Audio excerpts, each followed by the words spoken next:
नज़दीक फिर कॉल आती है। मैंने कहा कि मुझे नहीं लगता कि मेरा ऑडिशन हो। मैंने अपनी बहन की आवाज़ अपने कानों से सुनी जब वो रोना शुरू होगी। मेरी वो छोटी छोटी सिस्टर है, उसकी रोने की आवाज़ मैंने सुनी। मैंने कहा इससे क्या हुआ? कहती है कि जब से आप गए हैं इसने अभी तक सूरत यासीन मुसलसल मतलब इसने पढ़ रखी है, और अब जब आपकी आवाज़ सुनी है कि मुझे चांस नहीं मिलेगा तो उसने रोना शुरू कर दिया। फिर तो यहाँ से मुझे आरी लगी, उसने मेरी ये 3 उंगलियाँ साइड वाली उठा के फेंक दी। ठीक है, करते करते तकरीबन 3,10,000 रुपये मेरी जो मतलब सबसे हाईएस्ट पेमेंट आई थी एक महीने की फेसबुक से मेरे पास। तो मैं एक गरीब घराने से, मेरे कभी इधर से बगल फटी हुई, ठीक है, कभी यहाँ से गिरेबान फटा हुआ, कभी शलवार का पांचा फटा हुआ, कभी जूता, और इस तरह से मुझे अपने साथ डेस्क पे कोई बंदा बैठने नहीं देता था। ठीक है, जिसके साथ मैं बैठता, सर मेरी किताबें उठाते उठे दफा थी वन, तेरे जिस्म से बदबू आ रही है। सामने मैंने देखा मेरा बहनोई खड़ा था। मैंने दूर से बाजू फैलाया कि यार ये खुश हो के मुझे मिलेगा कि आज काशी बलोच जो है ना फिल्म रिकॉर्ड करवा के आ रहा है। जैसे ही मैं सर उसके करीब गया, मैं कहा सर अस्सलाम वालेकुम, प्यादा जोला जोला सा कंजना को सलाम कराने की। तो ये थी एक फरिश्ता सिफ्त इंसान से मोहब्बत, वो था एक फरिश्ता सिफ्त इंसान से इश्क, ठीक है, जिसे आज तक कभी नजर उठा के देखना मुझे नसीब नहीं हुआ। वो मोहब्बत इस वक्त दुनिया में मौजूद नहीं है। ठीक है, आमिर साहब सारा वो कहते हैं टिप टिप बरसा पानी, आमिर साहब भीगे हुए बिल्कुल। मैंने कहा ये क्या? कहता उस्ताद जी बाहर इतनी बारिश है, तुम यकीन करो मैं को कई बारी मैं को मतलब दिल आधा रस्ते जो कि मैं पिछा हट वना, लेकिन एक जनून जेड़ा हा वो आधा कि आमिर तय अगते वजह पिछा नहीं आवना। वो कहता है कि आसिफ जट तो ऐसा खुशकिस्मत इंसान है माड़ा कि किसी दिन अगर घर से चला जाए अम्मा की दुआ लिए बगैर, हाँ, तो माँ पीछे से फोन करती है पुत्र एक बारी वापस आ, तेरी मैं तबीयत साफ करा। आसिफ जट वापस आते हैं, माँ कहती है पुत्र आज मेरी दुआ इतनी लोड़ खोई नहीं सी। हाँ, तो फिर मैंने तो इस लिहाज से कहा कि इसने जब जब मुझे जहां जहां कहा, मैंने कहा ठीक है नो डाउट यार भाई है, दोस्त है, इलाके का है, ठीक है, तो मैं तो चला गया। तो जब मैंने इसे कहा तो शहजाद अलमारूफ वेला मुंडा साहब जो कि बहुत बड़े यूट्यूबर हैं, उन्होंने मुझे कहा कि जनाब लोगों से ले रहा हूं 10 मिनट का 10,000, आपसे लूंगा 10 मिनट का 7,000। अगर से सारा सोना चोरी थी हैं क्या की थे? ओए होए होए होए, सारे चौकीदार चोरी कर गए थे। मुझे ये बताएं सर जिसका सोना। अस्सलाम वालेकुम, न्यू पॉइंट पॉडकास्ट के साथ मैं हूं आमिर अब्बास। आज की पॉडकास्ट शायद मैं उस टिपिकल अंदाज में, उस एक्सेंट में ना कर पाऊँ, क्योंकि आज विंडो की जो दूसरी जानब शख्सियत बरजमान है, मेरे उस्ताद, अगर मैं इस मकाम पर हूँ तो मैं समझता हूँ मेरी मेहनत और इनकी कावश, इनकी भी मेहनत है मेरे साथ इस मकाम पर पहुँचाऊँ। मेरी मुराद आरजे काशी बलोचों के मुतालिक वैसे तो सॉरी टू से कि बड़े बदनामे ज़माना हैं, सस्सी के दुश्मन भी हैं, बहरहाल हमारे उस्ताद हैं। अस्सलाम वालेकुम। वालेकुम अस्सलाम आमिर। मैं चाहूँगा कि आपका जो टिपिकल स्टाइल है 2015 से मैं सुनता आ रहा हूँ रेडियो पर, जिस तरह से आप अपने शो का आगाज़ करते थे, तो हमारी पॉडकास्ट का भी आगाज़ वैसे कर दें। तो जनाब इब्तदा है रब्बे जलील के बाबरकत नाम से जो ज़ात दिलों के राज अच्छी तरह जानती है। शहनशाहों का शहनशाह, बादशाहों का बादशाह, तमाम तर बुलंदियों से बुलंद तरीन ज़ात, पाक परवरदिगार की वो ज़ात जो ज़ात रिज्क देती है इंसान को, हैवान को, चरिंद को, परिंद को, हत्ता के ज़मीन की तह दर तह पलने वाले कीड़े मकोड़े को। वाह वाह है दिल दरिया है, कागज़ां दी बेड़ी है, मकोड़ा मला है, लोग चढ़दे पैन असाडी सलाह है। कवीली सुती पई है, उठ सिरां दी दित्ती पई है, हाले भी पिटदी पई है जो अज्जां सिरां दी झिक्की पई है। कवीली टुरी सैर ते करके लंबड़े हथ मियाँ, नालू शोदा हाथी लंघिया दब के मारियो स लत मियाँ। हाथी दिल विच आख्या इत्थों न लंघसां वत मियाँ, आखोए हाथीआ हुण तोणी भुग्गां लताड़े नी, अज जवान दित्ती है मत मियाँ, शाली शाह इथाऊं बचवा तेरा आण वंडे सां भत मियाँ। छाम छाम छाम घोड़ा आ गया मैदान, चांदी दा हरना सोने दी लगाम, ना हिक यार पुख्ता ना 100 यार खाम, अल्लाह को सजदा हजूर को सलाम।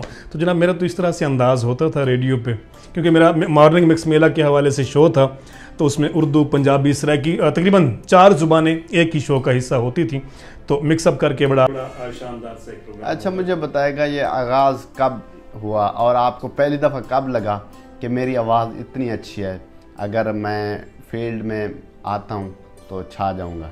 तो जैसे ही रेडियो पे अनाउंस हुआ ना मुजफ्फरगढ़ का नेम, तो मैं रुक गया वहाँ पे कि ये क्या मतलब मुजफ्फरगढ़, सारे ज़िले का ना आया पे रेडियो दे होते, मैं थोड़ा सा हैरान हुआ। तो वो वहां पे एक इश्तिहार चल रहा था रेडियो के ऊपर 98.6 जज्बा FM 98.6 कि जनाब अगर आप समझते हैं कि आप आवाज को तस्वीर की शक्ल दे सकते हैं तो जज्बा FM 98.6 मुजफ्फरगढ़ आपकी आवाज को पहुंचाएगा दोस्तों की समातों तक।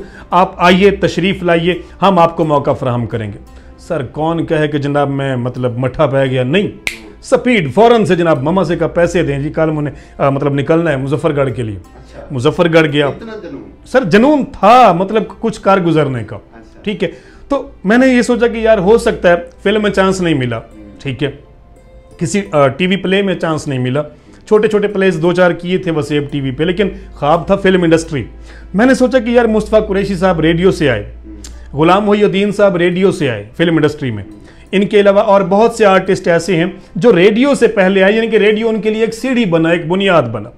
तो मेरे ज़हन में भी यही है कि यार मैं भी ऐसे करता हूँ, हो सकता है यार यहाँ से मैं निकलूँ, अल्लाह पाक मेरा हाथ पकड़, ठीक है। तो सर मुख्तसर ये कि इस तरह मैं रेडियो पे गया और उन्होंने कहा कि जी कल आ जाएं, आपका इंटरव्यू होगा। सर जी पहले दिन 31 लोगों का इंटरव्यू हुआ, मैं सुबह 10 बजे वहाँ पे पहुँच गया, इंटरव्यू स्टार्ट हुआ तकरीबन 12 बजे के बाद, रात के 2:30 बज गया, मेरी बारी नहीं आ रही, मैं बैठा हूँ साइड पे, लोग आ रहे हैं अपना इंटरव्यू दे के, फीमेल मेल जा रहे हैं, काशी बलोच साहब नुक्कर में लग के बैठे हुए कि हमें भी कोई बुलाता है कि ये नहीं बुलाता। मुख्तसर जब यानी कि उनके मुताबिक सब लोग ख़त्म हो चुके हैं, जा चुके हैं, मैं टूटी हुई कुर्सी पर मौजूद। एक लड़का आया, कहता भाई आप क्यों बैठे हैं? मैंने कहा यार मैं भी इंटरव्यू के लिए आया था। तो वो कहता कि अब तो ख़त्म हो गया। तो अंदर से आवाज़ है कि भाई ये बंदा कौन बैठा है? उन्होंने कहा सर ये भी इंटरव्यू देना चाहता था। तो मुझे वहाँ पे फिर उन्होंने बुलाया, कहते हैं हाँ जी। मैंने कहा सर आप क्या करना चाहते हैं? मैंने कहा सर मैं रेडियो शो करना चाहता हूँ। पहले कभी किया? मैंने कहा सर बिल्कुल नहीं किया। आप कर लेंगे? मैंने कहा सर मुझे खुद पे भरोसा है, अल्लाह की मदद मेरे साथ है। कहते हैं कि जनाब आपका ऑडिशन यही है कि आपके पास 5 मिनट हैं, 5 मिनट आपने खामोश नहीं होना, मुसलसल बोलना है, मुसलसल बोलना है। उसके लिए चाहे आप हमें बेशक, और मुझे ये अल्फाज याद हैं कि उन्होंने कहा कि आप बेशक किसी को गालियां देते रहें लेकिन आपकी आवाज़ नहीं रुकनी चाहिए, चुप नहीं होना, हमने आपकी वॉइस की जो पिच है उसको देखना है, आपने सांस नहीं लेनी। कौन कहता कि जनाब काशी बलोच मठ है। सर उन्हें जो मैंने फर्स्ट ऑफ ऑल जो चीज़ सुनाई थी अपने ऑडिशन लेने वालों को, उस वक्त 3 लोग मौजूद थे उस रूम के अंदर। एक आजम बाजवा साहब जो कि रेडियो के ऑनर थे, उनके अलावा मकबूल गिलानी साहब हैं, मुल्तान से स्कॉलर हैं माशाल्लाह, वो थे, और आमिर सुहेल साहब थे जो कि सरगोदा यूनिवर्सिटी से बाकायदा आए हुए थे। तो उन्होंने कहा कि जनाब मकबूल साहब चूँकि सराइकी हैं, उन्होंने कहा कि मेरा पुत्र शुरू थी वन। सर मैंने कहा मुझे टेबल बजाना है। कहते हैं बजाएं। मैंने टेबल बजाना स्टार्ट किया। तो पहली चीज़ क्या थी जिन्होंने मेरे इंटरव्यू लेने वालों को मुतासिर किया कि गल सुन मेरे प्यार दा राजा, दिल दी सांदल बार दा राजा, तेरियां यादां चूर चा कीता, सानू दिल मजबूर चा कीता, तेरी राह ते आण खलोता, रखी सहज या मान खलोता, मेरी गल महसूस न करना, अज मैनू मायूस न करना, तैं दिलबर दे प्यार दी खातिर, तेरे हिक दीदार दी खातिर, हत्थां दे विच कासा चाया है, मंगतियां आला वेस बनाया, दर दर तू झिणकींदा वत्तियां, पत्थरां नाल चुटींदा वत्तियां, जिस देंदा मैं डिठै तैनू, रब जाने के हो गया मैनू, तेरियां नीलियां नीलियां अखीं, मैं तू ढेर नशीलियां अखीं, मेरा सुख ते चैन वंजाया है, मैथू अपना वतन छुड़ाया है, जहर गमां दा हस के पीता, ओए तेरे कान मैं के नहीं कीता है, जग दियां बदियां सिर ते चाइयां, निंदरां तेरे कान वंजाइयां, आके बज भी बैठा राह ते कर एहसास खुदा दे नां ते, सिक दी तार हवेली बन जा कमलिया, हुण तां बेली बन जा। मैं आखिया कि जनाब, वो कहता है कि जनाब, जब उसने कहा ना कि जनाब बेली बन जा, गुस्से से कहता है कि जेड़ा होवे कूड़ा ते नीतां दा खोटा, कि जेड़ा होवे कूड़ा ते नीतां दा खोटा, ओदे नाल सांगे बनावण दा फायदा, जेड़ा बह के लाजा तसलियां ना देवे, उन्होंने रो के दुखड़े सुनावण दा फायदा, या मेरी तू मन लै या अपनी मना लै, या तू इथां ही रह पो या मैनू रहा लै, जे मुड़ भी तैथों कोई फैसला ना होवे तो दिल नाल दिल नू वटावण दा फायदा, संगत गंढीवे बराबर न थीवे, पिछे सुचीवे जो हुण के करीवे, हे सही सलामत ते लहा न सगीवे, त कंडियां ते पगड़ी अड़ावण दा फायदा, न हसे हसावे न अखी मिलावे, न मुंह नाल लावे, तू चुप करके आवे ते चुप करके जावे, मुड़ इतना पद करके आवण दा फायदा, कदी आके वेड़े कदी झगड़े झेड़े, कदी हासे बखेड़े, जे करके रसाइयां उथाई लड़ना हावी, तां पैरां नू नप के मनावण दा फायदा, तेनू हिजर दा शीह मरेला ना दिसे, तेनू लाहियां बूटे ते बेला ना दिसे, तेनू हाशमी हंजुआं दा रेला ना दिसे, तेनू अजनी वेला कोयला ना दिसे, ते मुड़ घड़ियां दे घंटे वधावण दा फायदा। अभी मैं इसकी अगली स्टार्ट करने ही वाला था कि उन्होंने कहा कि जनाब मुबारक होवे तो आपको एक बंदा लभ गए वे आज। ठीक है, तो इस तरह से फिर मतलब अभी आप बोले जा रहे थे तो आगे से अभी मतलब 5 मिनट की और भी थी तकरीबन, मेरे ख्याल तक ये 3 मिनट तो आपने इधर ही बोल दिया। तो उन्होंने पहले ही मुझे स्टॉप कर दिया ना, स्टॉप कर दिया कि जनाब लिखो मुबारक हुए, टेक कर दो कि एक बंदा तो आपको मिल चुके। कितने लोगों ने ऑडिशन दिया था? सर आई थिंक 31 थे, अगर अल्लाह मुझसे झूठ ना बुलवाए, जिसमें मतलब 25 लड़के थे और 6 लड़कियां थी। वहाँ पर सिलेक्ट हुआ। सुबह पाकिस्तान और वेस्ट इंडीज़ का क्रिकेट का मैच था, वर्ल्ड कप 2015 का, 21 फरवरी था गालबन। तो मतलब मुझे कहा गया कि जनाब आपने ना, उस टाइम काशी बलोच तो अपने अंदर नहीं समा रहा होगा जब सुना कि सिलेक्शन होगी। सर एक देखिए, क्या कैफियत थी उस वक्त? बाज़ औक़ात ऐसा होता है, मैं आपको ये बताऊं कि जब मेरा ऑडिशन हो रहा था, मैं यहाँ पहुँचा 11 बजे मुझे ना घर से कॉल आती है कि हाँ जी सुनाओ क्या बने तुम्हारा। आपको पता है हमारी देहाती ख़वातीन हैं, तो कहा कि जनाब सुनाओ क्या बने तुम्हारा। तो मैंने कहा कि हाले तक खड़े हैं, अल्लाह खैर करे, सी दुआ करे।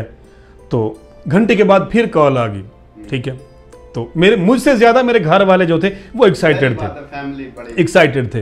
तो तकरीबन 12 के नज़दीक फिर कॉल आती है। मैंने कहा कि मुझे नहीं लगता कि मेरा ऑडिशन हो। मैंने अपनी बहन की आवाज़ अपने कानों से सुनी जब वो रोना शुरू हो गई। मेरी वो छोटी छोटी सिस्टर हैं और अब अल्हम्दुलिल्लाह उनके 4-5 बच्चे भी हैं। तो उस वक्त वो कुंवारी थी मेरी, क्योंकि बेटी भी थी और बहन भी थी छोटी। तो मतलब उसकी रोने की आवाज़ मैंने सुनी। मैंने कहा इससे क्या हुआ? कहती है कि जब से आप गए हैं इसने अभी तक सूरत यासीन मुसलसल मतलब इसने पढ़ रखी है, और अब जब आपकी आवाज़ सुनी है कि मुझे चांस नहीं मिलेगा, तो उसने रोना शुरू कर दिया। फिर मैंने उसे कहा, मैंने कहा बेटा अभी 5-6 लोग रहते हैं, इंशाल्लाह आप हौसला रखें, अल्लाह पाक मुझे फतह देगा और मैं सिलेक्ट हो के आऊँगा। तो फिर जब मैं सिलेक्ट हुआ फिर मैंने कॉल की, मैंने कहा मुबारक हुए, दमी 2:30 बजे अपना रेडियो चला के ना काशी बलोच आया बैठा हो सी। तो फिर मेरे लिए भी एक मतलब नई चीज़ थी, खुशी थी कि एक स्ट्रगल जो मतलब मैंने 2007 से यानी कि प्रैक्टिकली 2007 से स्टार्ट की, 8 साल की मेहनत के बाद उसका मुझे फल मिला। और मैं रेडियो के माइक पे, hello this is Kashi Baloch and you are listening Jazba FM 98.6 Muzaffargarh. मुझे ये बताइएगा, 8 साल आपने रेडियो पे काम किया, बंदा एक बंद कमरे में होता है, सिर्फ बोल सकता है। कभी ऐसा फ़ैन मोमेंट आया हो, लोग आपकी आवाज़ पहचान, आप पब्लिक प्लेस पे गए हों, किसी ने आवाज़ पहचान ली हो कि काशी बलोच, कोई ऐसा मोमेंट जो आपको कभी ना भूले? काशी बलोच जी तो एक जगह पे नहीं, कई जगहों पे ऐसा होता है। मतलब मैं एक अजनबी जगह पे जाता हूँ जहाँ मेरा जानने वाला कोई नहीं होता। इस बात का मैं गवाह हूँ कि पहली दफ़ा मैंने भी आपको आवाज़ से पहचाना था। मैं चाहूँगा कि आप थोड़ा सा वो बता दें, वकूआ बता दें। इधर ही जो मेरा मकामी शहर है पठान होटल, वहाँ पर इलेक्शन हो रहे थे, तो आप बल्दियाती इलेक्शन में आए थे शायद, जैसे कवरेज के लिए हम जाते हैं, कवरेज के लिए कि इसमें कौन सा कैंडिडेट जो है ना अच्छी वोट ले रहा है, लाइक इस तरह से आप आके, मैं भी वो पर्चियाँ काट रहा था, लोगों को दे रहा था कि आपका ये लाइक। तो ये जनाब आके बैठ गए, 2 मिनट बैठे, किसी ने पानी शानी पिलाया, तो फिर अपने उसी अंदाज में जो है कहते हैं कि इसमें कौन सा सियासतदान है, कौन वोट ले रहा है। मैं बड़ा चौंक गया, मैं जो लिख रहा था मेरे हाथ कांपने लग गए, क्योंकि मैं इनका बड़ा फ़ैन था और मैं चाहता था कि इनसे कभी मुलाकात हो, और मेरी बड़ी ख्वाहिश थी कि कभी इनको देख पाऊँ कि आज काशी बलोच है कैसा। जब ऐसा हुआ तो फिर मैंने कहा आप काशी बलोच हैं? कहते हाँ। उस टाइम तो मेरी जो हार्ट बीट है बहुत ज़्यादा तेज़ हो गई। आपको मोहब्बत दी, आपको गले लगाया, मुझे आए तो मैं वो सीन दोबारा मेरी आंखों के सामने चलना शुरू हो गया। तो आपकी तरफ से उसके बाद से जो मोहब्बतों का सिलसिला आमिर स्टार्ट हुआ, वो हमने 2000 मेरे ख्याल 17 या 18 में स्टार्ट हुआ, और अभी तक अल्हम्दुलिल्लाह हमारा वो ताल्लुक व रिश्ता दिन ब दिन मजीद। पहली मुलाकात, उसके बाद 1-2 कमेंट्रीज थी मतलब टूर्नामेंट क्रिकेट के, वहाँ की आपकी और मेरी मुलाकात हुई। फिर आपने एक ख्वाहिश की कि सर मैं रेडियो अनाउंसर बनना चाहता हूँ, मैं आपको लेके गया, उसके सबूत आपके पास मौजूद हैं, वीडियोज़ मौजूद हैं। वैसे तो मैं आज कैमरे के सामने कहना चाहूँगा कि बंदा अपनी मेहनत से आगे आता है, लेकिन जिस बंदे ने मुझे पॉलिश किया या मेरे जो लफ्ज़ों में कमी थी वो जो मुझे ग्रूम किया, और जिस मकाम पे मैं बैठा हूँ, मैं समझता हूँ इस बंदे की वजह से हूँ। मैं आपको सल्यूट करता हूँ, वरना आजकल कौन इस तरह के अल्फाज बोलता है किसी के लिए। मैं काफ़ी लंबे अरसे से इंतज़ार कर रहा था। आमिर देखें, मेरी कोशिश ये थी, आपको क्यों सिखाया या क्यों पॉलिश किया, क्योंकि मैं जानता था कि जिस तरह से मैंने मेहनत की, जिस तरह से मुझे एक जुनून था, हर किसी को वैसे ही होता है, और हर किसी को सपोर्ट करने वाला नहीं होता जैसे मुझे नहीं था। ठीक है, आपने एक बार कहा, मैंने कहा जी बिस्मिल्लाह आए मिल के सफ़र करते हैं, तो तब से आपका हाथ पकड़ा। वो जो मेरा पहला आपके साथ रेडियो प्रोग्राम था, वो मैं सुबह कैसे बारिश में जी आमिर ने मुझे कॉल किया, सर मैं ना आपके साथ बैठ के शो करना चाहता हूँ, तो मुझे आप रेडियो पे ना इंट्रोड्यूस करवाएं। तो मैंने अपनी मैनेजमेंट से बात की, मैंने कहा सर इस तरह से एक बच्चा है, तो वो चाहता है कि मैं आपकी शागिर्दी में जो ना रेडियो ज्वाइन करना चाहता हूँ। तो उन्होंने मुझे कहा कि आप उन्हें बुला लें। तो आमिर साहब आ गए। अब आए किस तरह से जनाब, मॉर्निंग का शो था, गालबन 7 से 9 था उस वक्त, ठीक है। अब आमिर का और हमारे रेडियो का जो डिस्टेंस है गालबन ये 60 में से 24 निकालें, कितना बचा आमिर? 36 गालबन यूं समझ लें कि 41-42 किलोमीटर का सफर था। और बाइक पे आमिर अब्बास डाहा साहब यहां से निकले, एक बैग जनाब इन्होंने अपने बगल में डाला हुआ बाइक के ऊपर। अब मैं तो क्योंकि होता ही रेडियो पे था, मुझे नहीं था पता कि बाहर मौसम कैसा है। मैं उठा, जैसे मुंह शूं धोआ, नाश्ता किया, प्रोग्राम के लिए तैयार हो के, ना कोई अलमारी खोली ना कोई खिड़की खोली, जाके स्टूडियो में बैठ गया कि बस प्रोग्राम का टाइम होने वाला है। तो बस इतनी देर में बाहर नॉक आउट होता है कि टक टक टक, जी बाहर देखें कौन है वो। सर आमिर अब्बास डाहा हैं, वो कहते हैं कि सर काशी साहब से मिलना है। मैंने कहा बुलाएं उन्हें। आमिर भैया है सर जी, इनका बैग बारिश से भीगा हुआ। आमिर साहब सारा वो कह रहे हैं टिप टिप बरसा पानी, आमिर साहब भीगे हुए बिल्कुल। मैंने कहा ये क्या? कहते उस्ताद जी बाहर इतनी बारिश है, तुम यकीन करो मैं को कई बारी मैं मतलब दिल आधा रस्ते जो कि मैं पिछा हट वना, लेकिन एक जनून जेड़ा हा वो आधा कि आमिर तय अगते वजह पिछा नहीं आवना, ठीक है। तो इस तरह आमिर फर्स्ट टाइम मेरे पास पहुंचा। उसके बाद अल्हम्दुलिल्लाह कोई 8-10 प्रोग्राम आमिर भाई के साथ मेरे हुए, और उनके बाद ये फिर इन्होंने सोशल मीडिया ज्वाइन किया। मैं उसके बाद भी तकरीबन कोई 3 साल गालबन रेडियो पे रहा। फिर मुझे सोशल मीडिया पे लगाने का जो सेहरा है वो इसी नौजवान का है। उन्होंने मुझे कहा कि यार आजकल दुनिया वीडियो दे विच आ गई है, तुसा रेडियो ते बैठे हुए जितना ना तो कोई दे दे ना कुछ, ठीक है। तो फिर 2021 से मैंने मतलब रेडियो को खैरबाद कहा। उसके बाद मिलजुल के आमिर और मैंने ये सफ़र स्टार्ट किया। आज अल्हम्दुलिल्लाह आमिर बहुत कामयाब है। मेरी दुआ है कि अल्लाह पाक की ज़ात इसे मज़ीद कामरानियाँ कामयाबियाँ अता फरमाए, और इसी तरह से सोशल मीडिया की दुनिया में ये सितारा चमकता धमकता रहे। सर अब आपके सोशल मीडिया की तरफ आना चाहूँगा। आपने जो मेहनत की है वो मेरी आंखों के सामने है। आपने लकड़ी के आरे पे भी काम किया है, और ये आपकी फिंगर लेफ़्ट हैंड की आप दिखाएंगे, ये गवाही देती है, ये आपकी कट गई।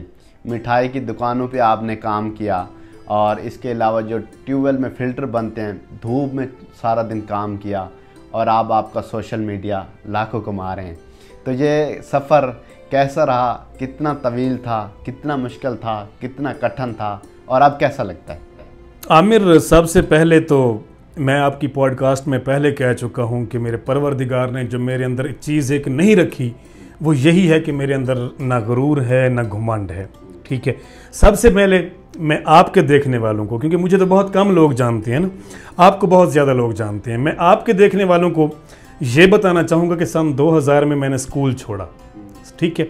स्कूल छोड़ने के बाद जो सबसे पहले मैंने मजदूरी की वो थी जनाब, मैंने टेक्सटाइल में 2 महीने काम किया चौक मुंडा में, ठीक हो गया।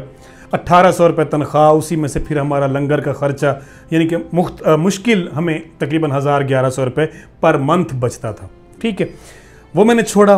उसके बाद तूड़ी की ट्रालियाँ, यानी कि भूसे की ट्रालियाँ जो है ना, ये हम यहाँ से लोड करते और सेल करने के लिए मुल्तान, खानगढ़ और मुजफ्फरगढ़ उस वक्त मरकज़ हुआ करते थे, ठीक है। मैंने उन पे पल्लेदारी की और तकरीबन 4-5 साल ये सिलसिला चलता रहा। तो ट्रालियों के बाद फिर आमिर ऐसा हुआ क्योंकि मेरे वालिद साहब जो थे उन्होंने तकरीबन 35 साल अपनी ज़िंदगी के आरे पे काम किया एक कारीगर की हैसियत से। तो मैंने फिर उनके साथ काम करना शुरू किया। तो 2006 की बात है, 12 दिसंबर 2006 असर की अजान मेरे कानों में पड़ रही थी, और उस वक्त मेरा ये हाथ जो है ये आरा मशीन के अंदर आया और ये कट के गिर गया था।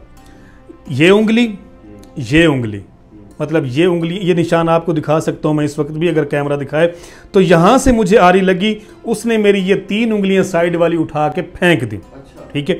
मैंने अपनी ये तीनों उंगलियां अपने दूसरे हाथ में उठाई, सीधा हॉस्पिटल पहुंचा, वहां पे गया। डॉक्टर साहब की मेहनत से, डॉक्टर यूसुफ साहब हैं, मैं उन्हें क्रेडिट देना चाहूँगा कि उनकी अनथक मेहनत के बाद, क्योंकि ये बड़ा सीरियस केस हो गया था कि आधा हाथ जो है वो कट चुका था, उनकी मेहनत से 2 उंगलियों की सर्जरी मुकम्मल हुई।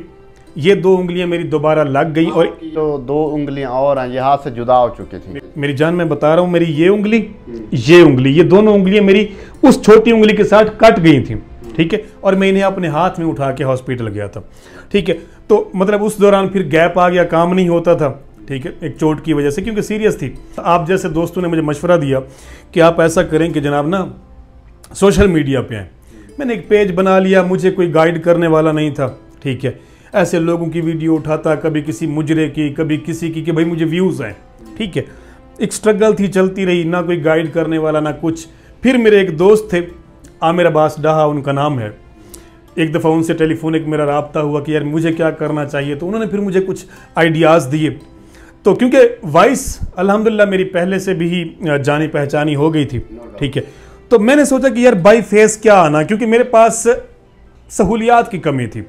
मेरे पास लाइटिंग नहीं थी, मेरे पास अच्छे माइक्स नहीं थे, मेरे पास अच्छे कैमरे वाला मोबाइल नहीं था। इस तरह से याद है एक मैंने सांप के हवाले से वीडियो बनाई थी। सबसे पहली मेरी वो वीडियो निकली तकरीबन ये 2021-22 की बात है, ठीक है। उसके बाद एक जहांगीर तरीन साहब के भाई ने सुसाइड किया था, ठीक है, उस पर हमने एक वीडियो की। वो रात को सोए सुबह उठे तो मिलियन में, ठीक है। तो थोड़ा सा दिल बड़ा हुआ कि यार मतलब हमें लोग देखते भी हैं और सुनते भी हैं, ठीक है। तो मैं भी आपकी तस्वीर नजर नहीं आ रही थी, आवाज जा रही थी, जस्ट वॉइस थी, ठीक है, जस्ट वॉइस थी। तो उसके बाद आमिर हुआ ये कि फॉलोअर्स 5000 कंप्लीट हो गया। मैं दोस्तों के पास गया, यार अब क्या करना है, क्योंकि मुझे बिल्कुल नहीं था पता, सिवाय रेडियो के, एक्टिंग के, मैंने दुनिया में और कोई काम किया ही नहीं था, ठीक है। या तो मजदूरियां की हैं, वो तो पेट पालने के लिए ज़रूरी थी, मतलब ये जो टेक्निकल काम थे मुझे इनका टके का इल्म नहीं था, ठीक है। एडिटिंग क्या होती है, ठीक है, नहीं मालूम। अच्छी वीडियो एडिटिंग किस तरह से होगी, नहीं मालूम, ठीक है। कैमरा कहाँ पे रखना है, वॉइस कैसे अच्छी बनेगी, इसको इको लगेगी नहीं लगेगी, नथिंग, कुछ भी नहीं पता, ठीक है। तो फिर जब फॉलोअर्स कंप्लीट हुए, मैं एक दोस्त के पास गया, ठीक है, और दोस्त कौन था वो आप अच्छी तरह से जानते हैं। तो उन्होंने फिर मतलब मेरा पेज जो था वो बाहर दिलवाया, इस तरह से मतलब मोनेटाइजेशन उसकी ऑन हो गई। जैसे ही वो ऑन हुई उसके बाद देखते ही देखते आमिर मैंने पहली सैलरी कितनी है मैं बताता हूँ, मैंने 1.5 से मेरे ख्याल में 200 से लेकर 8 लाख फॉलोवर तक मेरा जो सफ़र था ये जस्ट विद इन 6 मंथ था। तो पहली सैलरी मुझे आई थी 42,000 की। मैंने अपने वहाँ पे जो मेरे पल्लेदार दोस्त थे उनसे मैंने वादा किया था कि यार दुआ मंगो, मेरी पहली तनख्वाह मैं तो मच्छी खवेसा हूँ, ठीक है। और मज़े की बात यह कि मैंने आज तक उन्हें मच्छी नहीं खिलवाई। जो सबसे ज़्यादा आई फेसबुक, सबसे ज़्यादा मैंने अक्सर सर जी लोगों से सुना है कि यार अपनी सैलरी, और लड़कियां तो उम्र नहीं बताती, लेकिन मैं क्यों ना बताऊं, क्योंकि मुझे देने वाला मेरा रब है, मैंने किसी से छीनी नहीं है, मैं क्यों ना बताऊं सर। अल्हम्दुलिल्लाह 42 फिर 82 पे गई। इस तरह से सफ़र करते करते तकरीबन 3,10,000 रुपये मेरी जो मतलब सबसे हाईएस्ट पेमेंट आई थी एक महीने की फेसबुक से। मेरे पास था ही जस्ट फेसबुक, टिकटॉक का शौक बिल्कुल नहीं है। हाँ, अब एक अकाउंट बनाया हुआ है छोटा सा आरजे काशी बलोच के नाम से, यूके का है, उस पर काम कर रहा हूँ। एक ये भी हम सब के लिए मैं समझता हूँ कि लम्हा फिक्रिया है। एक बंदा जिसने ना अपनी तस्वीर दिखाई, ना कुछ वल्गर किया, सिर्फ अपनी आवाज़ से 8,90,000 या 1 मिलियन फॉलोवर का माइलस्टोन और 3-3.5 लाख सैलरी। तो उन लोगों को क्या पैगाम देना चाहेंगे जो वल्गैरिटी फैलाते हैं या फैमिलीज दिखाते हैं तो कहते हैं हमारे व्यूज़ आते हैं वरना नहीं आते? आमिर, मैं समझता हूँ अगर मेरी बात आपको या आपके व्यूअर्स को या किसी भी साथी को बुरी लगे तो मैं माजरत करता हूँ, लेकिन हकीकत यही है, जो लोग फैमिलीज दिखाते हैं उनके पास करने को और कुछ होता ही नहीं है। उनके पास कोई ज़ाती टैलेंट नहीं है, उनके अंदर कोई क्रिएशन नहीं है कि मतलब वो खुद अपना कंटेंट जो है क्रिएट करें, ठीक है, एक अच्छी चीज़ मतलब प्रोड्यूस करके लोगों के सामने रखें, ठीक है। अब मैं आपको बताऊं, आपने मेरा चैनल अच्छी तरह से देखा है, बहुत से आपके शायद व्यूअर्स जो हैं वो मुझे बाय नेम जानते भी होंगे या बाय वॉइस मुझे जानते होंगे। अब देखें मैं क्या कर रहा हूं, शुरू से लेकर आज तक मेरे 8,91,91,000 फॉलोअर्स हैं। मैंने अच्छी तरह से, मुझे याद है कि मतलब कई हज़ारों के हिसाब से वीडियोस मेरे चैनल पे मौजूद हैं।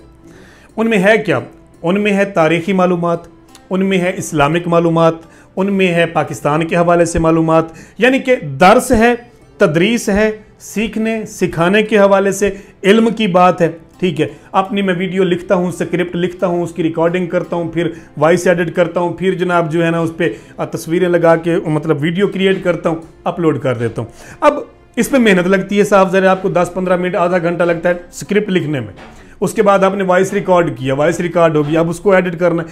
आमिर 3-3 मिनट की अगर हम 2 वीडियोस बनाए ना अच्छी 3-3 मिनट की, हमारा पूरा दिन यूँ समझ लें कि ब्लॉक हो जाता है, ठीक हो गया। अब मुझे ये बताएं, बहुत से क्रिएटर्स हैं, ठीक है, जो और हैं भी उनके फॉलोअर्स, उनको फॉलो करने वाले लोग मिलियंस में, किसी के 10 मिलियन है, किसी के 5, 7, 8, ठीक है। लेकिन वो किस चीज़ के मतलब फॉलोअर्स हैं? सिर्फ उनकी फैमिलीज को देखने के लिए, ठीक है, उनके जिस्मानी उतार चढ़ाव को देखने के लिए, ठीक है, या फिर उनके हुस्न और खूबसूरती को देखने के लिए। वरना क्या है उस कंटेंट में कि मतलब अब आपके मिसाल, अब सामने बहुत सी मिसालें हैं। हमारी एक इधर बहावलपुर साइड की एक बहुत बड़ी टिकटॉकर थी, उसके साथ क्या हुआ आप अच्छी तरह से जानते हैं। आप भी उस पर व्लॉग्स कर चुके हैं, मैं भी उस पर वीडियोस कर चुका हूँ। तो इस तरह से मतलब बाद में होता क्या, सिवाय शर्मिंदगी और कुछ भी हाथ नहीं आता। तो ये आमिर वो लोग काम करते हैं जो अपना और कुछ नहीं कर सकते, और उनका ये सबसे बड़ा आसरा जो होता है उनकी बस वो खूबसूरत बीवियां होती हैं, ठीक है, जिन्हें वो दिखा के कैमरे के सामने लचक शचक दिखा के पैसे कमा रहे हैं। सर एक मिडल पास बंदा आरजे काशी बलोच, अमीन यासर, अच्छा क्रिकेट कमेंटेटर, इंग्लिश ऐसे बोलता है कि सुनने वाले दंग रह जाते हैं, समझते हैं कि वो डबल एम इंग्लिश इसने की हुई है। और आपके अल्फाजों का चुनाव आउट क्लास, आवाज़ इतनी बेहतरीन, बहुत कुछ। मैं समझता हूँ कि लोग बड़ी बड़ी प्रोडक्शन टीम बना के बैठे हैं, इतने फॉलोवर नहीं बनाते, जिसमें आपने सिर्फ एक छोटे से मोबाइल से और एक छोटे से माइक पे वॉइस ओवर करके इतनी ज़्यादा सक्सेस हासिल की। इसका क्रेडिट किसको जाता है? आपकी मेहनत। वैसे तो कहते हैं कि हर कामयाब मर्द के पीछे एक औरत का हाथ होता है, कोई है औरत? कि मैं वो दौर देख के आगे बढ़ा हूं जब हमारे घर में मट्टी का तेल जो है वो दिए में ख़त्म हो जाता था, और हम, मेरी वालदा जो थी वो घर में उठ के सरसों का तेल उठाती, सराहने में से रुई निकालती, उसको अपने हाथ पे इस तरह मसल के उसकी एक बत्ती नुमा बनाती थी, उसको फिर आग लगाती थी, और इस तरह हमारी रात गुजर जाती थी। जब सुबह उठते थे तो वो तेल भी ख़त्म, वो बत्ती भी ख़त्म, ठीक है। मैंने उन लाइटों पर पढ़ा, ठीक है, मैंने दिल से यह तहैया किया कि मैंने अपने इलाके में वो कुछ करना है जो किसी और ने नहीं किया, ठीक है। और मेरी ख्वाहिश थी कि मैं यहां से MA इंग्लिश करके निकलूंगा, अपने इलाके, अपने गांव का जो है ना मैंने नाम रोशन करना है, और सबसे बढ़कर अपने वालिद साहब की मेहनत को मैंने ज़ाय नहीं करना। जो आरे पे मेरे ख्याल में उस वक्त 3000 उनकी तनख्वाह हुआ करती थी, कि उस आरे पे वो मजदूरी करते हैं, हफ्ता हफ्ता घर नहीं आते, जुमेरात के जुमेरात वो घर आते थे, ठीक है। तो मैंने उनका पैसा ज़ाय नहीं करना जो वो मुझ पे लगा रहे हैं। गुर्बत इतनी थी आमिर कि मेरी शलवार का एक पौंचा यहाँ तक फटा होता, मेरा जूता एक और होता, दूसरा और होता। ये मैं हकाइक बता रहा हूँ, रब को हाजिर नाजिर जान के बता रहा हूँ, ठीक है। लेकिन था क्या, मेरी गुर्बत की वजह से मेरे क्लास फेलोज जो थे, ठीक है, माशाल्लाह कोई डॉक्टरों के बच्चे थे, कोई इंजीनियर्स के बच्चे थे। तो मैं एक गरीब घराने से, मेरे कभी इधर से बगल फटी हुई, ठीक है, कभी यहाँ से गिरेबान फटा हुआ, कभी शलवार का पांचा फटा हुआ, कभी जूता, और इस तरह से मुझे अपने साथ डेस्क पे कोई बंदा बैठने नहीं देता था, ठीक है। जिसके साथ मैं बैठता, सर मेरी किताबें उठाते उठे दफ़ा थी वन, तेरे जिस्म से बदबू आ रही है, ठीक है। ये अल्फाज मैंने सुने और मैं समझता हूँ कि ये मेरे लिए एक बूस्ट अप था, ठीक है। लेकिन अल्लाह ताला का करम ऐसा हुआ सर, जिस बच्चे से क्लास के सारे क्लास फेलोज दोस्त नफरत करते थे, बवजह गुर्बत साथ बिठाना नहीं पसंद करते थे, वो बंदा लगातार 7-8 साल मिल्लत मॉडल स्कूल में पोजीशन होल्डर रहा। आज तक रिकॉर्ड जाए, किसी में हिम्मत है वो चेक करें, अगर कोई समझता है कि काशी बलोच झूठ पे मबनी एक कहानी सुना रहा है। मेरे असातिज़ा आज तक सलामत हैं, मैं अपने असातिज़ा के नाम बता देता हूँ। समझता हूँ कि आज इस लड़खड़ाती जुबान में कुछ बोलने की अगर हिम्मत और ताकत मौजूद है तो ये मेरे उन असातिज़ा की अता करता है। अब रही कि मैंने जनाब मिडिल पास किया और जनाब इतना नाम, तो सर मैं इंग्लिश, चूँकि मेरी जो 6वीं के बाद मैंने 7वीं 8वीं और 9वीं जो है इंग्लिश मीडियम में की, ठीक है। स्कूल में सबसे पहले अपने असातिज़ा से इंग्लिश मुकालमे करने वाला काशी बलोच था। शौक था क्योंकि क्रिकेट कमेंट्री वैसे सुनते थे, परवेज़ असगर मियाँ साहब और राजा असद अली खान साहब, वो तो गालिबन उर्दू में करते थे। तो इंग्लिश कमेंट्री सुन सुन के इतना मुझे सीखने को मिला कि मैंने वहाँ से सीखा। टेंसेस मुझे मेरे असातिज़ा ने 4वीं 5वीं जमात में 12 के 12 पढ़ा दिए थे, ठीक है। तो ये उन असातिज़ा की अता है जिन्होंने मुझे बोलना सिखाया, ढंग सिखाया, तरीका सिखाया। उसके बाद आपका सवाल था कि कहते हैं कि एक कामयाब मर्द के पीछे एक औरत का हाथ होता है। मैं अगर यहाँ पे कहूँ कि जनाब किसी औरत का हाथ नहीं था, तो ये मेरी अपनी वालदा के साथ बेवफाई होगी, क्योंकि माँ की दुआ के बगैर इंसान के लिए कामयाबियां जो हैं मेरे ख्याल में नामुमकिन होती हैं। आप बेशक माँ के साथ नाराज हो के भी जाते हैं तो वो पीछे से कह रही थी, वांज मेरा पुत्र जिथ पेर होवी हूँ जाते हमेशा खैर होवी, ठीक है। तो इसके अलावा फैमिली की सपोर्ट थी। पहले शुरू में थोड़ा सा मसाइल थे कि लोग क्या कहेंगे कि जनाब तुम बलोच ही वे, तो लोग तो कहते हैं कि जी ये जो काम करते हैं वो तो कंजर होते हैं, ठीक है। और मुझे ये अल्फाज सुनना पड़े जब मैं पहली फिल्म अपनी रिकॉर्ड करवा के आया, तो मतलब लारी अड्डे पे उतरा, सामने मैंने देखा मेरा बहनोई खड़ा था। मैंने दूर से बाजू फैलाया कि यार ये खुश हो के मुझे मिलेगा कि आज काशी बलोच जो है ना फिल्म रिकॉर्ड करवा के आ रहा है। जैसे ही मैं सर उसके करीब गया, मैं कहा सर अस्सलाम वालेकुम, प्यादा जोला जोला सा कंजना को सलाम कराने की। तो ये मैंने अल्फाज अपने कानों से सुने। 39 साल उम्र हो चुकी है और एक चीज़ जो कि हर बंदे की ज़िंदगी में आती है और बहुत कुछ सिखा भी जाती है और बहुत सी चीज़ें बंदा खो भी देता है, वो बंदे पर डिपेंड करता है। मोहब्बत कभी हुई आपको? मुझे भी हुई मोहब्बत, जैसे आपको होती है, हर इंसान को किसी न किसी से होती है, लेकिन वो मोहब्बत इस वक्त दुनिया में मौजूद नहीं है, ठीक है। वो मोहब्बत दुनिया में मौजूद नहीं है, वो दुनिया छोड़ के जा चुकी है। लेकिन वो मोहब्बत ना इस दिल से निकली, जब तक आखिरी सांस है, जब तक ये सांसों की डोरी टूट नहीं जाती, जब तक सांसों का ये परिंदा परवाज करता रहेगा और थक हार के किसी तार पे किसी खंबे पे बैठ नहीं जाएगा, तब तक वो मोहब्बत इस दिल में हमेशा जिंदा, कायम और सलामत रहेगी। और वो थी एक फरिश्ता सिफ्त इंसान से मोहब्बत, वो था एक फरिश्ता सिफ्त इंसान से इश्क, ठीक है, जिसे आज तक कभी नजर उठा के देखना मुझे नसीब नहीं हुआ, क्योंकि वो एक रूहानी ताल्लुक था। उसके उस मोहब्बत में या उस इश्क में जिस्म का तो सवाल तक ही पैदा नहीं होता। अब लोग ये मेरी बात सुन के कहेंगे कि यार ये बंदा खुद को फरिश्ता साबित करने की कोशिश कर रहा है, हालांकि ऐसा तो नहीं है। आज की तो मोहब्बत है यही कि सबसे पहले जिस्म का हसूल, ठीक है। मैं समझता हूं कि वो अगर मोहब्बत है, जिस्म का हसूल जो है, अगर उसको आप मोहब्बत का नाम दे रहे हैं तो खुदा के लिए मोहब्बत और इश्क को बदनाम मत कीजिए। ये मोहब्बत नहीं है, ये तो तिजारत है, ठीक है। ये कौन सी मोहब्बत है कि जनाब आजकल एक मैसेज आ गया, आई लव यू, फलां कमरा नंबर फलां होटल, आप आ जाएं, मैं आ रहा हूं, और फिर सुबह पता चलता है कि जनाब ये है। और उस मोहब्बत का रिजल्ट क्या होता है कि 9 माह के बाद बच्चा किसी कचरे के ढेर से मिलता है। वो हमारी मोहब्बत की वो जो कमेटी डालते हैं ना हम लोग, वो निकल आती है 9 महीने के बाद। अगर उसको आप खुदा के लिए मोहब्बत का नाम दे रहे हैं या उसे आप इश्क कहते हैं, तो ये इश्क के साथ और मोहब्बत के साथ बहुत बड़ी ज़्यादती है। मैं आपको एक छोटा सा शेर जो है वो सुनाना चाहता हूँ, आपको खुद ही समझ आ जाएगी। अब मुझे ज़रा दिखाइएगा मोबाइल, मुझे ज़बानी याद नहीं है। बहरहाल आमिर वो ये है कि जवानी विच मुकद्दरां दा सिंगार मर गया है, ठीक है। मैंने कहा था ना कि मेरा महबूब। अच्छा, यहाँ पे एक चीज़ क्लियर कर दूँ कि हमेशा औरत लैला होती है ना, मर्द मजनू होता है। औरत हीर होती है, मर्द रांझा होता है। औरत शीरी होती है, मर्द फरहाद होता है। औरत सोहनी होती है, मर्द महिवाल होता है, ठीक है। लेकिन मैं मर्द होके, ठीक है, उस महिवाल की सोहनी थी, ठीक है, उस मजनू की लैला थी, ठीक है, उस रांझे की मैं हीर थी, ठीक है। मतलब उसके लिए हो सकता है मेरा जहन कहीं ना कहीं फ्रस्ट्रेशन का शिकार हो जाता हो, इधर उधर भटक जाता हो, लेकिन कम से कम उस इंसान के लिए कुल दुनिया, कुल जहान मैं था बकौल उसके, ठीक है। और जब से वो गया उसके बाद मेरे सामने दुनिया की आबादी सिफर है कि जवानी विच मुकद्दरां दा सिंगार मर गया है, अफसोस मैं जिंदा हाँ मेरा प्यार मर गया है, मुहब्बत दा तकाजा हा रले दोवां दी जिंद निकले। कसमें होती है ना आपस में कि साथ जिएंगे, साथ मरेंगे, एक कब्र होगी फलां, यानी कि इंसान को ख्वाब दिखाता भी है और कभी कभी खुद देखता भी है, ठीक है।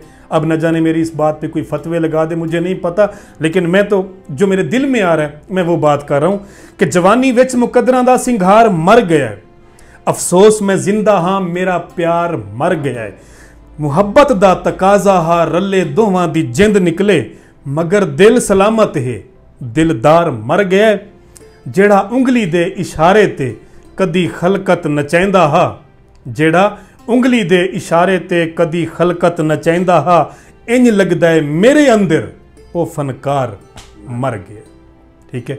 अल्लाह ताला की ज़ात उन्हें गरीक़ रहमत करे। वो जिस जहान में भी हैं उनके लिए हर तरफ आसानियां ही आसानियां हों। अच्छा सर, जैसे आपने बताया कि रेडियो पर मैं गया, उन्होंने कहा आपने 5 मिनट खामोश नहीं होना, तो हमारे भी पॉडकास्ट का एक सेशन है कि जिस शख्सियत या जिस बंदे या जिस पर्सनैलिटी का मैं नाम लूँगा, आपके माइंड में जो आए आपने 1 मिनट खामोश नहीं होना, बोलते रहना। सब रोकेंगे मुझे फिर या मैंने बोलते ही चले? 1 मिनट तक बोलते रहना है। 1 मिनट तक? हाँ ठीक है। सबसे पहले आसिफ जट। आमिर, तुम जो बोले हैं ना कि आसिफ के बारे में कोई बात करो, हाँ भाई देखो, आसिफ अकेला जो है वो काशी बलोच का यार नहीं है, वो हर उस बंदे का यार है जो अच्छा चीज देखना चाहता है, अच्छा चीज सुनना चाहता है, या जिसको पूरे मीडिया पे कोई सच्ची बात ना मिल रही हो। मैं समझता हूं कि मैं उसको दावत देता हूं कि आप अभी से जो है आप फॉलो करें, अभी क्या होते हैं, सब्सक्राइब होते हैं ना, हाँ अभी से आप सब्सक्राइब करें आसिफ जट साहब का चैनल को, उस पे जाएं, आपको खुदा के कसम सच्ची बात मिलेगी। हाँ लोग तनकीद तो उन पे भी करते हैं, कोई उनको मतलब कुछ कहता है, कोई कुछ कहता है, हमारे भी चैनल के ऊपर आप जाएं, आपको हदीसों वाली वीडियो पे लोगों की गालियां नजर आएंगी। हमारा तो ये मुआशरे का हाल हो गया ना भाई। लेकिन आसिफ जट, उनकी शख्सियत जो है माशाल्लाह, वो बल्ले बल्ले बल्ले कमाल का आदमी है यार। मैंने तो किसी बंदे से इतना भी सुना, जो बंदा उनको मिल के आया वहां पे, हाँ वो कहता है कि आसिफ जट तो ऐसा खुशकिस्मत इंसान है मड़ा कि किसी दिन अगर घर से चला जाए अम्मा की दुआ लिए बगैर, हाँ तो मां पीछे से फोन करती है, पुत्र एक बारी वापस आ, तेरी मैं तबीयत साफ करा। आसिफ जट वापस आते हैं, मां कहती है पुत्र आज मेरी दुआ दी तेन लोड़ खोई नहीं सी, हाँ तो फिर वो बच्चे को दुआ देती है। और मैं समझता हूं कि आसिफ जट की कामयाबी के पीछे, सरफराजी के पीछे और कामरानी के पीछे जो है उनकी वालदा सेबा का बहुत बड़ा हाथ है। अल्लाह का उस बंदे के ऊपर बहुत खास फजल भी है, करम भी है, अल्लाह पाक उनको सलामत रखे। भाई मैं आसिफ जट साहब आपका बहुत बड़ा एहसान मंद भी हूं, आपका फैन भी हूं, और मैं आपसे बहुत कुछ सीखता भी हूं। तो मैं एहसान परामोश नहीं हूं, मैं उस्तादों को परामोश नहीं करता। मेरी तरफ से यह सलूट आपके लिए होगा कहना, खुदा पामा। इसके बाद नाम आता है खिजर उमर। खिजर उमर से आमिर मेरी बहुत ज़्यादा कोई मुलाकातें नहीं हैं, एक दफ़ा व्हाट्सएप पे बात हुई थी, लेकिन मैं उनके बारे में जितना सुन चुका हूँ, बताने वाले कौन है, सोर्सेज में कौन है, आमिर अब्बास डा होगा, दूसरा होगा, तीसरा होगा। तो जो बंदा भी वहाँ पे गया उसने वापस आके कभी ये नहीं कहा कि यार असां गए हैं खिजर उमर साहब साकू टाइम देवन दी बजाय साकू टाल मटोल दे नाल काम कीते, उन सारी आमन दी अहमियत को नहीं समझा, असां खर्चा करके गए। कोई भी बात, मतलब कोई आज तक एक नेगेटिव बात जो है उनसे मुतालिक कम अज़ कम काशी बलोच की समातों तक नहीं पहुंची। ठीक है, एक मरतबा कोई एक ब्लेम लगा कि जनाब वो बच्चा उठा लिया, अगवा कर लिया, लेकिन बाद में पता चला कि वो बच्चा खिजर भाई का अपना ही था। तो वो मतलब कुछ उनके रिश्तेदारों दिन कोई ना कोई टीम का साथी अलग हो जाता है उससे। तो मैं समझता हूं कि जो लोग उन्हें छोड़ के जा रहे हैं, खिजर भाई को आप देख लीजिएगा कि वो इसी बुलंदी पे खड़ा रहेगा जब तक अल्लाह ने चाहा। चाहे सारे साथ छोड़ दें, जब तक अल्लाह ताला की ज़ात साथ नहीं छोड़ती तब तक मैं समझता हूं कि उस बंदे को फ़र्क पड़ने वाला नहीं है, क्योंकि वो सोशल मीडिया की दुनिया का, बल्कि एशिया में अगर हम कहें कि एक बहुत बड़ा ब्रांड है जो कि बन चुका है। अल्लाह पाक ने उसे बहुत बड़ा नाम दिया है, तो लोगों को उसकी खिजर की ज़रूरत तो है, लेकिन मैं समझता हूँ खिजर को जो है ना लोगों की ज़रूरत नहीं है। लेकिन वो फिर भी इस मयार का आदमी है कि वो आने वाले को झुटलाता नहीं है, जाने वाले को कहाँ रोक सका है कोई कहता है भाई अल्लाह हाफिज। तो वो बहुत नाइस। हकीम शहजाद अल मरूफ लोहा पाड़। आमिर, मैं समझता हूँ कि इतने अच्छे माहौल में हमारी गपशप हो रही थी। मैं समझता हूँ कि सर देखें, हकीम शहजाद अल मारूफ लोहा पाड़, ठीक है, एक कंट्रोवर्शियल आदमी है, सिर्फ खबरों की जीनत बन के रहना वो मतलब इस चीज़ को तरजीह देता है। उसके लिए वो कुछ भी कर सकता है। इट मीन्स कि वो मतलब अपने गले में टाई डलवा के दानिया शाह से खिंचवा सकता है, ठीक है, वो मतलब वल्गर किस्म की गुफ्तगू करके अपने आप को इन रखता है। मुझे समझ नहीं आती, कुछ अर्सा पहले आमिर आपने देखा होगा कि 2 हकीमों को अवार्ड दिए गए, उनमें एक हकीम शहजाद साहब भी था। मैं सवाल ये करता हूं कि मेरे मुल्क के वो तमगे, मेरे मुल्क के वो अवार्ड्स, मेरे मुल्क के वो एजाजात जो थे, क्या इतने सस्ते हो गए हैं कि अब वो मतलब लोहा पाड़ को मिलना शुरू हो गए। मेरा देखें, उनसे कोई जाती आज तक मेरी उनसे बात तक नहीं हुई, बाई फेस कोई एक मुलाकात नहीं है, ठीक है। लेकिन उनसे भी यही शिकवा कि यार आप दुनिया को क्या पैगाम दे रहे हैं। आप एक पॉजिटिव फेस लेके आते अपना, आपकी एक शादी है, 2 शादियां हैं, 4 हैं, जितनी मर्जी करें, जहां तक आपको शरीयत इजाजत देती है। लेकिन उन्होंने तो मतलब माशाल्लाह से बीवियों को शो पीस बना के रखा हुआ है। ए जी मेरी पहली राने थे, मेरी दूजी जाल है थे, मेरी तीसरी बेगम है थे, फलां फलां।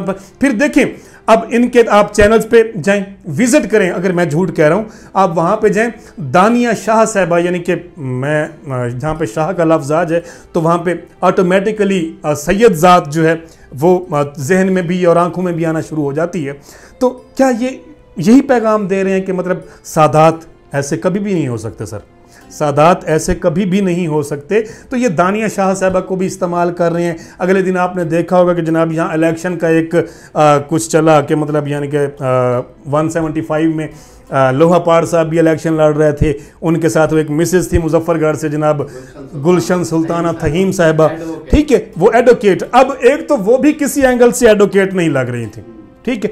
जब इनकी तू तकरार हुई सोशल मीडिया पे, आप भी गए, उनका आपने इंटरव्यू भी किया, तो देखें एक फीमेल एक मिनट पहले वो मतलब गालियां दे रही होती है, दूसरे मिनट में फिर वो कुरान पाक की आयत का जो है ना आगे से हवाला दे रही होती है, फिर रोना भी शुरू। मैं समझता हूं कि गुलशन सुल्ताना थहीम जो है वो मर्द और औरतों की लोहा पाड़ है, और लोहा पाड़ जो है वो मर्दों के लोहा पाड़ है।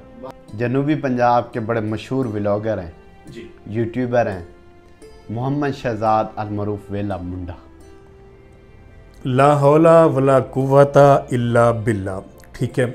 अल्लाह ताला की ज़ात मुझसे उनके मुतालिक कुछ गलत ना कहलवाए, लेकिन झूठ ना बुलवाए, ठीक है।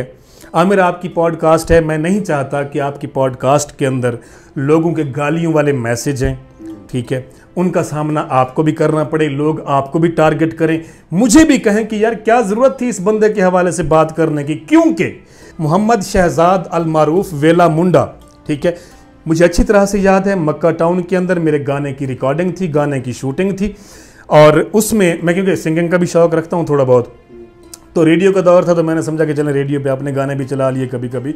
तो मैंने एक गाना रिकॉर्ड करवाया, तो उसकी शूटिंग थी, ठीक है। ये मक्का टाउन में ये साथी आया, इसको कोई लेकर आया, किसी ने इसे बताया कि वहाँ पे काशी भाई आए हुए हैं। ये आया, इसके मतलब गले में ना अजरक थी, सिंधी अजरक जिसे कहते हैं, काला चश्मा लगा हुआ और बाल उड़े हुए, जनाब आ गया। कहते हैं जनाब वो ना यार आपको एक बंदे की मैं आवाज़ सुनाता हूँ, यकीन करें, कहते हैं कि वो बंदा हमारे इलाके का है। ला इलाहा इल्लल्लाह मोहम्मद रसूलुल्लाह, झूठे पे अल्लाह ताला की लानत, ये हकायक बता रहा हूँ आपको, ठीक है। तो मैं आपको उस बंदे की आवाज़ सुनाता हूँ, यार तुहा को पता हो अगर ये बंदे था तो मैं को दसा है, ठीक है। मैंने कहा सुना दें जनाब। इन्होंने सर मेरी रेडियो की रिकॉर्डिंग उठाई, जिसमें मेरा एक सेगमेंट होता था शेर व शायरी के हवाले से। इन्होंने मुझे वो आवाज़ सुनाई, कहते हैं कि ये बंदे को जान देवे। मैंने सुना, खामोश हो गया। मैंने कहा अगर कहूँ ना डायरेक्ट कि मैं हूँ तो कहेगा कि यार देखा बंदा मतलब खुद मियाँ मिठू बनने की कोशिश कर रहा है, ठीक है। मैंने अपना मोबाइल उठाया, मैंने अपना वो पूरा फोल्डर उठा के इसके सामने रखा। मैंने कहा अपना शहजाद भाई ये आवाज़ सुने सेम है? कहता हाँ आवाज़ तो हिक्का है। तो मैंने कहा भाई वो बंदा जो जिसे आप ढूंढ रहे हैं वो आपके सामने बैठा हुआ है। तो जैसे ही मैंने कहा कि यार आपके सामने, तो कहता सर जी यकीन करें यार मैं तो कितना बिल्हावा, मेरे को तो बिल्हावन दी झा नहीं मिलती पई, ठीक है। आज मैं इतना एक्साइटेड हूँ जिसको मैं पता नहीं कहाँ कहाँ ढूंढता रहा, आज मेरी आंखों के सामने आ गए। चलें भी ठीक है। उसी गाने में इन्होंने कहा कि यार आपकी इजाज़त हो तो मैं आपके गाने में ना डांस करना चाहता हूँ। मैंने कहा सर गाना भी आपका है, डांस भी आपका है, मैं भी आपका भाई हूँ, आप आएँ बिस्मिल्लाह करें। सर जी इन्होंने मेरे गाने में परफॉर्म किया। फिर ये मुझे वहाँ से लेकर अपनी आड़त पे आए, ठीक है। इनकी आड़त पे मैं आ गया, वहाँ पे इन्होंने मेरे साथ ना एक दो फनी क्लिप्स बनाए अपने चैनल के लिए। काशी भाई आप आ तो गए हैं, तो अब हों तो हम स्क्रीनशॉट चला सकते हैं? बिल्कुल इजाज़त है आपको, मैं आपको पूरा सॉन्ग भी देने को तैयार हूँ, वो क्लिप्स भी देने को तैयार हूँ, ठीक है। तो इन्होंने कहा कि जनाब ना आप आ तो वैसे ही गए हैं, तो एक ऐसा काम करें कि मतलब हमारे साथ 2-3 फनी वीडियोस बनवा दें, हो सकता है आपकी वजह से यार हमारे चैनल पे कुछ व्यूज़ आ जाए। मुझे क्या था यार, एक दोस्त है, एक भाई बन के मुझे कह रहा है, तो मैं वहाँ पे क्या कहता कि जनाब नहीं मैं वहाँ पे आकड़ खान बनता, ऐसा तो सवाल ही पैदा नहीं होता था। वहाँ से आगे बैठे, वहाँ पे इनके साथ 1-2 वीडियोज़ की, चला गया। कुछ अरसा गुजरा, मेरा चैनल जैसे ही थोड़ा सा ग्रो हुआ, मैंने शहजाद भाई को कहा, बल्कि इसमें एक चीज़ मैं ऐड करना चाहूँगा, इन्होंने मुझसे रब्ता किया, काशी भाई मैंने ना आपकी वीडियो करनी है अपने चैनल के लिए, ठीक है, तो मुझे टाइम दे, मैं आपके घर आना चाहता हूँ। तब मैं क्योंकि रेडियो पे था, तो मैंने इनको कहा कि यार ऐसे करते हैं, जैसे ही मैं जिस दिन घर आया मैं खुद आपको कॉल कर दूंगा, आप तशरीफ़ लाइएगा, ठीक है। जैसे ही मैं घर आता हूँ, शदीद सर्दियाँ थी सर, मैंने इसे कहा, कॉल किया, मैंने कहा शहजाद मैं घर आ चुका हूँ, आप जिस दिन चाहें आप आ जाएं, 3 दिन मैं घर हूँ, ठीक है। इनके साथ टाइम हो गया, फिक्स हो गया। वो टोटल वीडियो टाइम लेने से लेकर वीडियो रिकॉर्ड करने तक और फिर इनके चैनल पे अपलोड करने तक, वो सारा कुछ उनके चैनल पे मौजूद है। अगर आप स्क्रॉल करते हुए 5 साल पीछे जाएं तो मेरी वो वीडियो तकरीबन 47-48 मिनट की है, इनके चैनल पे अपलोडेड है, ठीक है। इन्होंने कॉल किया कि जनाब मैं खाना फलां खाऊंगा। मैंने कहा भाई आ जाएं, अल्लाह पाक दे रहा है, भाइयों से क्या प्यारा है, ठीक है। जो था नसीब खाया पिया, वहाँ पे मौजें की, अच्छा व्लॉग बना इनका, ठीक है। जब मैंने इन्हें कहा कि शहजाद भाई मेरा चैनल ना ग्रो कर रहा है, मैं चाहता हूँ कि आए एक वीडियो हम इकट्ठे बैठ के बनाते हैं, अब मैंने शहजाद को कहा कि सर ऐसा करें, मुझे 5-7 मिनट टाइम दें, दोनों भाई इकट्ठे बैठ के वीडियो बनाते हैं। मैंने तो इस लिहाज से कहा कि इसने जब जब मुझे जहाँ जहाँ कहा, मैंने कहा ठीक है, नो डाउट यार, भाई है, दोस्त है, इलाके का है, ठीक है। तो मैं तो चला गया। तो जब मैंने इसे कहा तो शहजाद अलमारूफ वेला मुंडा साहब, जो कि बहुत बड़े यूट्यूबर हैं, उन्होंने मुझे कहा कि जनाब लोगों से ले रहा हूँ 10 मिनट का 10,000, आपसे लूँगा 10 मिनट का 7,000, अगर आपके वारे आता है तो ठीक है, वरना आप किसी से मर्जी करवा लें। उस दिन जो मुझे तकलीफ़ हुई, ठीक है, कि मतलब यार एक बंदा, उसके लिए दोस्ती कोई अहमियत नहीं, उसके लिए ताल्लुकात कोई अहमियत नहीं, उसके लिए रिलेशंस कोई अहमियत नहीं, सिर्फ और सिर्फ पैसा सब कुछ है। देखें, ये क्लेम जस्ट मेरा नहीं है, मैं तो वो हूं जो इसके पास पूरे सबूत मौजूद हैं, ठीक है। आप हज़ारों वीडियोस देखते होंगे, लोग इसके घर के बाहर खड़े होते हैं, अस्सलाम वालेकुम, मैं डेरा गाजी खाने चो आया, फलान जगह तो आया, वेले मुंडे को लसा आया से को टाइम दिता, हूँ मिलता नहीं, अब कहता है कि सेल्फी के पैसे लूँगा। ऐसा है या नहीं है? तो सर जिस बंदे का सारा कुछ ही पैसा हो, भुखा रजे तक कई करतूत करेंदा, निभे वक्त विसार छुड़ेंदा, ठीक है। इंसान को माजी नहीं भूलना चाहिए। मैं बैठा हूँ ना यहाँ पे, मुझे अल्लाह पाक ने, मैं मजदूरी करता था फेसबुक पे, मैं तो उसे मजदूरी समझता हूँ कि यार मैं मेहनत करता हूँ, शाम को अल्लाह ताला मुझे मेरी दिहाड़ी दे देते हैं, ठीक है।